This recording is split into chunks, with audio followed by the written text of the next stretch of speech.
The early moves of the season that might have been key. I know they're only 3-4, but maybe things could have been worse if they didn't take Jack Muhort and move him to left guard and insert Joe Reitz. And it makes you wonder, but this is the offensive line they've had. They seem very comfortable together. Speaking of comfort, how about the family of Joe Reitz?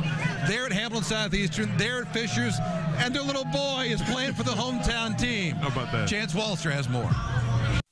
In getting to know the family of an NFL player, it's best to start at the beginning. In the case of Colts tackle Joe Reitz, that puts us not on the gridiron, but on the baseball field. Big Cincinnati fan ever since the Big Red Machine, and I brainwashed these guys early in life to be Reds fans.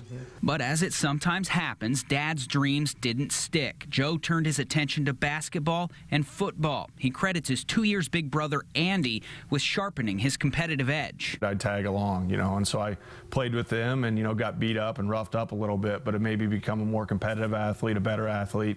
And then eventually I got to the point where I was bigger than them and they couldn't push me around. Joe and Andy played football together for 1 year at Hamilton Southeastern High School in Fishers. When did you start to realize that he was going to be a better athlete? When you're a senior and he's a sophomore and he's at your level already, you kind of figure it out. And that's just for my senior, we were playing Davidson. An NFL scout discovered Joe's football talents while he was playing basketball for Western Michigan. That's also where he met his wife, Jill. They began their NFL journey in Baltimore before Joe signed with his hometown Colts in 2010. He said, "Mom, I'm coming back to Indianapolis." And I go, "No, you're not." And we did this back and forth 2 or 3 times, and he's finally like, "No, Mom, I really am coming to the Colts." And I couldn't believe it. I was just overwhelmed. Now, in the middle of his 5th season in Indy, Joe and Jill are raising their 3 children, Juliana, AJ, and Virginia. They could care less whether you won or lost, whether you played good or bad, and I think that helps me keep balance throughout the season and kind of keep my head on straight. Win or lose, he's always exhausted, so I can always count on that. If it's a 1 o'clock game, we'll come home. I'll usually I'll feed the kids, and I'll take all 3 of them upstairs in the bath and just hang up there for about an hour, just let him decompress a little bit. And if he wants to talk, I'm there. If he doesn't, if it's a loss, I joke sometimes, she's nicer to me after losses and doesn't make me do as many chores.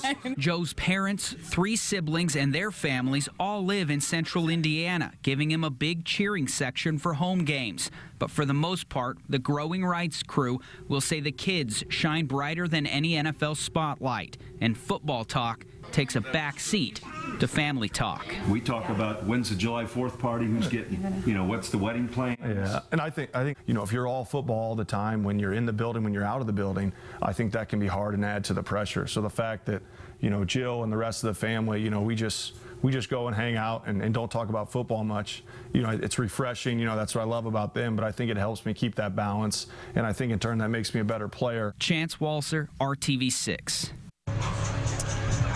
What a great story. And how cool is that for the Reitz family to have their little baby boy playing for the hometown team, Very good. And Joe loves this city. We talk Pacers basketball all the time. He's a big Pacers fan, so it's great having a hometown kid doing a great job.